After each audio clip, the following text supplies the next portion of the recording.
परम सत्कार योग गुरु प्यारी सात संगत जी, राधा स्वामी जी। सात संगत जी, आज मैं आपको डेरे के अंदर बाबा जी के ऑफिस में जो काम होता है उस काम का रहस्य बताऊंगी जी। हम सबने फिल्मों में बहुत बार देखा है कि कुछ लोग अपने जीवन के हर दिन होने वाली अच्छी और बुरी घटनाओं को एक डायरी में लिखते हैं। और आपके आसपास भी कोई ना कोई ऐसा इंसान जरूर होगा जो हर रोज डायरी लिखने का शौकीन हो। साथ संगत जी, आपको सुनकर यकीन नहीं होगा कि बाबा जी भी हर रोज डायरी में कुछ लिखते हैं। और ये राज एक सेवादार ने खोला था। उसने बताया था कि बाबा जी अपनी डायरी में हर रोज तारीख डालकर क्या लिखते हैं। इसे सुनकर आपके होश उड़ जाएंगे। साथ संगत जी, ये जिस सेवादार की मैं आपसे बात बता रही हूँ, इसकी सेवा बहुत ज्यादा और बहुत अच्छी थी जी। ये भाई ना धूप देखता था ना छाव देखता था, बस ये तो गुरु घर जाकर इतनी सेवा किया करता था कि कोई इसकी बराबरी नहीं कर पाता था। बड़े बड़े संत महापुरुष कहते हैं कि जिसने गुरु की संगत की सेवा की है तो समझो उसने गुरु की सेवा की है। इसकी सेवा भाव से सारी संगत प्रभावित होती थी। इसको जैसी भी सेवा दी जाए ये कभी नखरे नहीं करता था, चुपचाप अपनी सेवा में लगा रहता था।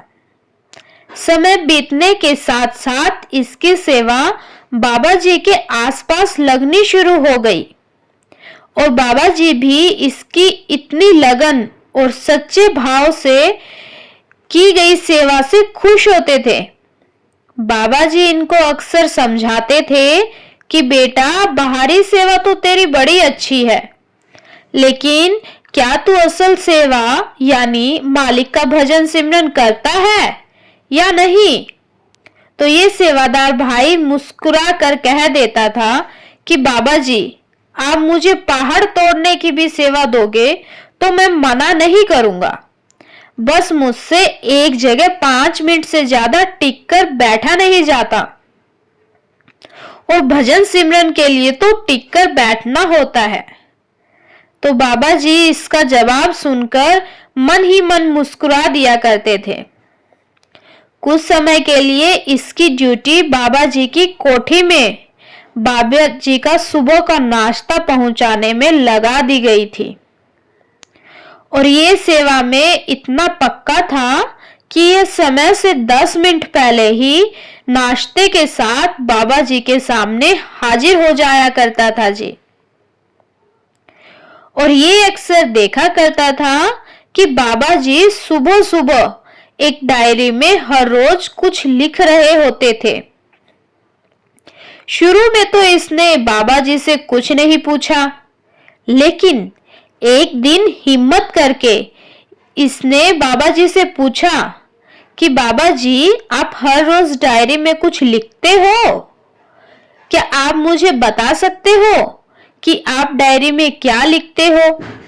तो बाबा जी ने इस सेवादार भाई को कहा कि बेटा, कुछ खास नहीं लिखता, लेकिन जब समय आएगा तो तुझे अपने आप पता चल जाएगा कि इस डायरी में मैं हर रोज क्या लिखता हूं। सेवादार बाबा जी की बात सुनकर खुश हो गया और कई महीनों तक इसकी ड्यूटी बाबा जी की कोठी में ही लगी रही। और हर रोज बाबा जी के दर्शन के समय बाबा जी को इसको समझाते कि बेटा, तू भजन सिमरन किया कर, बाहरी सेवा से मालिक हासिल नहीं होगा। बाहरी सेवा से तो तू मन झुकता है, मन में निम्रता आती है। असल सेवा तो भजन सिमरन की सेवा है, लेकिन तू बिल्कुल भी नहीं करता। इस भाई का हमेशा वही जवाब होता था कि बाबा जी, मुझसे 5 मिनट से ज्यादा बैठा ही नहीं जाता। 5 मिनट के बाद मेरा मन बेचैन होने लगता है और मैं उठ जाता हूँ। साध संगत जी, ऐसे ही इस सेवादार को सेवा करते बहुत साल बीत गए और अब इसकी उम्र बढ़ने लगी थी, लेकिन इसके मन में आज भी वही सवाल था और उस सवाल के जवाब को जानने की तड़प थी कि बाबा जी अपनी डायरी में हर रोज क्या लिखते हैं। और बाबा जी ने इसको कहा था कि समय आने पर तुझे जरूर पता लग जाएगा कि मैं डायरी में क्या लिखता हूँ। अब बढ़ती उम्र के साथ इस भाई का शरीर सेवा से ज्यादा साथ नहीं दे पाता था, तो बाबा जी ने इसको तब फिर से समझाया कि बेटा, अब तो शरीर भी सेवा में तेरा साथ नहीं देता, अब तो कम से कम भजन सिमरन कर ले। बाबा जी के कहने पर बुढ़ापे में आकर इस भाई ने भजन सिमरन शुरू कर दिया, लेकिन बहुत ज्यादा नहीं और धीरे धीरे समय बढ़ाने लगा। एक बार इस भाई की तबीयत खराब हो गई। इसकी कमर में बहुत ज्यादा दर्द रहने लगा, तो इसके बच्चों ने डॉक्टर को दिखाया। डॉक्टर ने जांच करने के बाद कहा कि आपकी रीढ़ की हड्डी में दिक्कत है, इसीलिए आप 5-10 मिनट से ज्यादा बैठा मत कीजिए। ये सुनकर ये सेवादार भाई घबरा गया और सोचने लगा कि अब मैं भजन सिमरन कैसे करूं। अब ये भाई लेटे लेटे ही भजन सिमरन करने की कोशिश करता है और धीरे धीरे इसकी तबीयत और बिगड़ने लगी और इसके शरीर में हर समय तेज दर्द रहने लगा। जब इसकी पत्नी और बच्चे इसको देखते तो वो एक ही बात कहते कि आपने सारी उम्र डेरे में लगाई और उसके बदले आपको ऐसा फल मिल रहा है। जिंदगी के आखिरी पड़ाव में आप तड़प रहे हो। घर वालों की बात सुनकर ये सेवादार भाई भी सोचने लगा कि बाबा जी मेरा साथ क्यों नहीं दे रहे। मैंने तो उनको की इतनी सेवा की है। एक दिन ये बहुत रोया और बाबा जी को बहुत याद किया। इसके परिवार वाले इसकी जिद पर इसको डेरे बाबा जी से मिलवाने ले गए। इस भाई ने बाबा जी से कहा कि बाबा जी, आपके सेवक की ऐसी हालत हो गई है, अब आप मुझे यहां से ले जाओ, अब और जिया नहीं जाता। और आपने मुझसे कहा था कि समय आने पर डायरी वाली बात को भी जरूर बताऊंगा। तो बाबा जी ने इस सेवादार भाई को कहा कि आज रात जब तू भजन सिमरन करेगा तो तुझे तेरे सारे सवालों के जवाब मिल जाएंगे।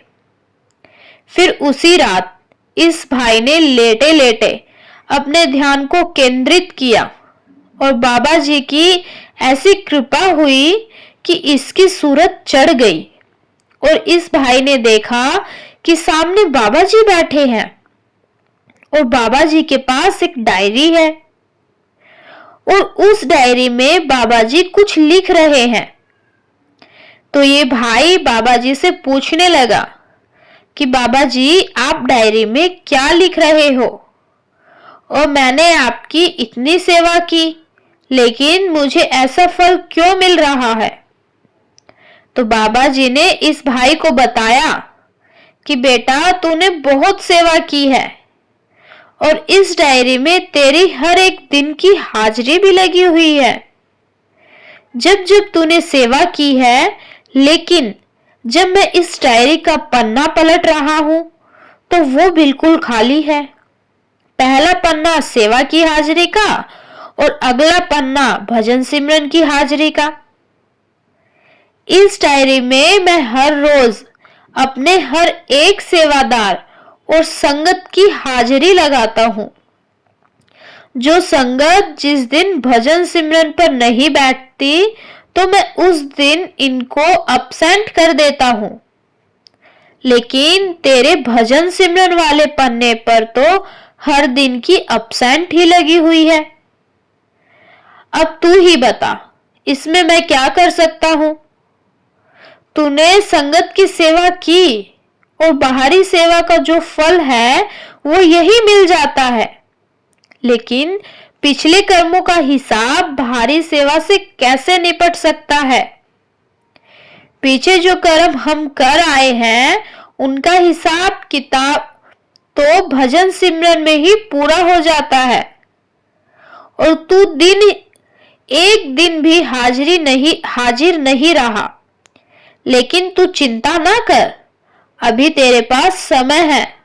तू ज्यादा से ज्यादा भजन सिमरन कर और मैं तेरी ज्यादा से ज्यादा हाजिरी लगा दूंगा। ये कहकर बाबा जी इस सेवादार भाई के ध्यान में से चले गए और इसकी सूरत भी नीचे आ गई। और डायरी का रहस्य जानकर ये भाई बहुत रोया और पछताने लगा कि मैंने इतने साल ऐसे ही व्यर्थ कर दिए। लेकिन इस सेवादार भाई ने हार नहीं मानी और दिन रात भजन सिमरन करने लगा। इधर ये दिन रात भजन सिमरन करता, उधर बाबा जी अपनी डायरी में इसकी हाजिरी पे हाजिरी लगा देते। और कुछ साल ये भाई और रहा और उसके बाद बाबा जी इस भाई को अपने साथ ले गए। साथ संगत जी, अगर आप भी चाहते हो कि उस डायरी में आपकी हाजिरी लगती रहे तो कभी नागा नहीं डालना।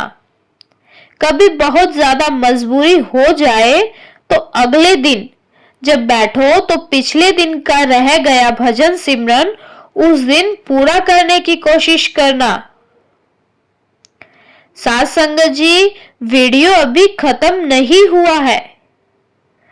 अब मैं आपको डेरे के अंदर की एक और बात के बारे में बताने जा रही हूँ, जिसको सुनकर शायद आपके होश उड़ जाए। साथ संगत जी कहते हैं कि जब गुरु के घर जाकर एक पत्ते को सड़क से उठाकर साफ करने जितना सेवा भी कर लेते हैं तो गुरु इतनी सी की गई सेवा का भी हमें फल जरूर देते हैं। आप सुनकर हैरान हो जाओगे।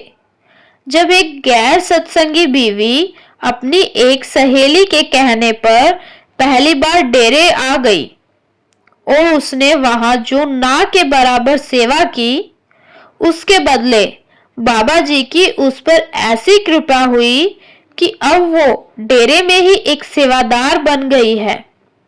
साथ संगत जी, इस गैर सत्संगी की छोटी बहन एक सत्संगी है और इन दोनों बहनों की शादी पंजाब के लुधियाना में अलग अलग परिवारों में हुई थी। और छोटी बहन का ससुराल शुरू से ही सत्संगी था, तो छोटी बहन ने भी नामदान ले लिया था और वो एक सेवादार बन गई थी।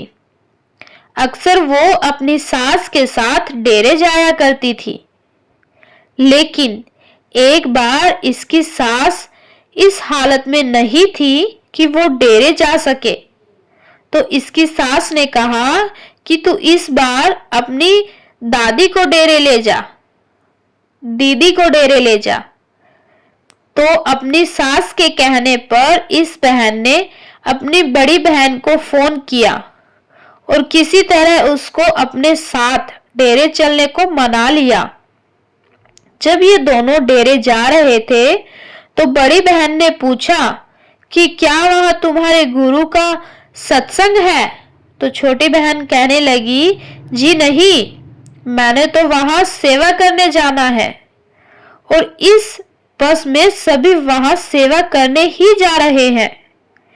लेकिन तू ये मत सोच कि कोई तुझसे जबरदस्ती सेवा करवाएगा।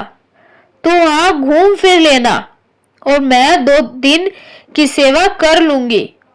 तो ये दोनों कुछ देर के बाद डेरे में पहुंच गई और डेरे में छोटी बहन की सेवा लंगर घर में लगा दी गई और बड़ी बहन भी अपनी छोटी बहन के साथ वहां लंगर घर में साथ चली गई और वहां बहुत सारे सेवादारों को लंगर से सेवा करते देखकर बड़ी बहन को खाली बैठे थोड़ी शर्म सी आई, तो उसने वहां थोड़ी देर साफ सफाई की सेवा कर दी और उसके बाद बड़ी बहन छोटी बहन को बोलकर डेरे की ओर घूमने के लिए वहां से दूसरी तरफ आ गई और इसके बाद बड़ी बहन ने कोई सेवा नहीं की और ये दोनों बहनें 2 दिन के बाद वापस आ गई और दोबारा बड़ी बहन छोटी बहन के साथ डेरे नहीं गई।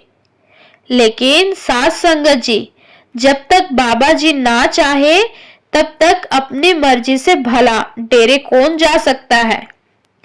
ऐसे ही 4 महीने बीत गए और एक दिन बड़ी बहन ने कहीं से आ रही थी कि एक कार वाले ने बड़ी बहन के साथ एक्सीडेंट कर दिया और बड़ी बहन बहुत ज्यादा गंभीर हो गई। वो वहीं सड़क पर बेसुध हो गई। आसपास भीड़ इकट्ठा हो गई और सब यही कह रहे थे कि इतना खून बह चुका है, अब इसका बचना मुश्किल है। किसी ने पुलिस और एम्बुलेंस को फोन कर दिया और एम्बुलेंस में बड़ी बहन को बेसुध हालत में खून से लथपथ अस्पताल में भर्ती करवाया गया और डॉक्टरों ने जब इसकी नब्ज चेक की तो नब्ज बहुत ज्यादा धीरे ही हो चुकी थी। नॉर्मल इंसान की नब्ज 1 मिनट में 60 से लेकर 100 के बीच चलती है, लेकिन डॉक्टर ने चेक किया इस बीवी की नब्ज 1 मिनट में 10 से 15 बार चल रही थी। डॉक्टर समझ गए कि इसका बचना अब मुश्किल है, लेकिन डॉक्टरों ने कोशिश जारी रखी और जो भी उस समय हो सकता था वो सब किया। अब कुछ पल के लिए नब्ज एकदम रुक गई और डॉक्टरों ने मान लिया कि इस बीवी की मौत हो चुकी है। लेकिन कुछ पलों के बाद नब्ज फिर से चल पड़ी और डॉक्टरों ने इस बीवी को संभाल लिया और आईसीयू में ले जाया गया और तब तक इसके परिवार वाले भी वहां पहुंच गए थे। सब डॉक्टर की बात को सुनकर घबरा गए थे और लगभग 3 दिन के बाद बीवी अपनी शुद्ध अवस्था में आई और कुछ दिन के बाद ठीक हो गई और अब ना जाने इसको अचानक से सेवा पर जाने की क्या सूझने लगी। इसने कुछ दिन के बाद अपनी छोटी बहन को फोन किया और कहने लगी कि मुझे भी तेरे साथ सेवा करने जाना है। तो छोटी बहन ने ये सुनकर हैरान हो गई कि इसको अचानक क्या हो गया। तो इसके बाद ये सेवा पर ऐसे जाने लगी कि कभी-कभी तो अकेले ही चली जाया करती थी और एक दिन छोटी बहन के बार-बार पूछने पर इसने वो राज खोल दिया जो संगत जी हम आपको सुनाना भी बहुत जरूरी है। इसने एक बार डेरे जाते समय बस में अपनी बहन और दूसरी संगत को एक्सीडेंट वाले दिन की सारी बात बताई। इसने बताया कि जब मैं बेसुध हो गई थी तो मैंने देखा कि सामने काल खड़ा है और मुझे ले जाने की बात कर रहा है, लेकिन काल के साथ सफेद कुर्ते पजामे में एक सरदार जी खड़े हैं और वो काल से कुछ बात कर रहे हैं और सरदार जी का चेहरा दूसरी तरफ था, तो मैं उनका चेहरा देख नहीं पा रही थी। सरदार जी की बात सुनकर काल वहां से जाने लगा और मैंने सरदार जी से पूछा कि ये सब मेरे साथ क्या हो रहा है और आप कौन हो? तो उन्होंने जैसे ही मेरी तरफ चेहरा घुमाया तो मैंने देखा कि वो तो तुम्हारे गुरु यानी बाबा जी हैं। तो बाबा जी मुझे कहने लगे कि तेरी उस दिन की सेवा का फल तुझे देने आया हूं। और इतना सुनते ही वहां अस्पताल में मेरी नब्ज चल पड़ी। और फिर ये बीवी सबसे पूछने लगी कि अब आप ही बताओ, ने मन से उस दिन जरा सी सेवा का इतना फल मिल गया तो मन और लगन से की गई सेवा के बदले सतगुरु मुझे क्या दे देंगे, इसका अंदाजा लगाना भी मुश्किल है। बीवी की ये बात सुनकर बस में बैठी संगत और इस बीवी की छोटी बहन बहुत हैरान हो गई। साथ संगत जी, ये बात तो आपने भी बहुत बार सुनी होगी कि सेवा के बदले सतगुरु हमें जो देते हैं, अगर हमें पता लग जाए तो हम कभी डेरे और सत्संग घर से बाहर कदम ही ना रखे। साथ संगत जी, लेकिन हमें अपनी तरफ से किसी भी फल की इच्छा में सेवा नहीं करनी और ना ही मालिक से कुछ मांगना है। आशा करती हूँ आपको आज की ये दोनों घटनाएं सुनकर एक बड़ी प्रेरणा जरूर मिली होगी जी। इसी के साथ आपसे विदा लेती हूँ और आपसे हाथ जोड़कर एक विनती करती हूँ, जो भी मेरे सत्संगी भाई बहन इस चैनल पर पहली बार आए हैं वो चैनल को सब्सक्राइब करने की सेवा जरूर करें जी। और अपने और सत्संगी भाई बहनों के साथ ये वीडियो साझा जरूर करें जी। कमेंट में राधा स्वामी लिखना ना भूले जी। गुरु प्यारी साथ संगत जी, राधा स्वामी जी।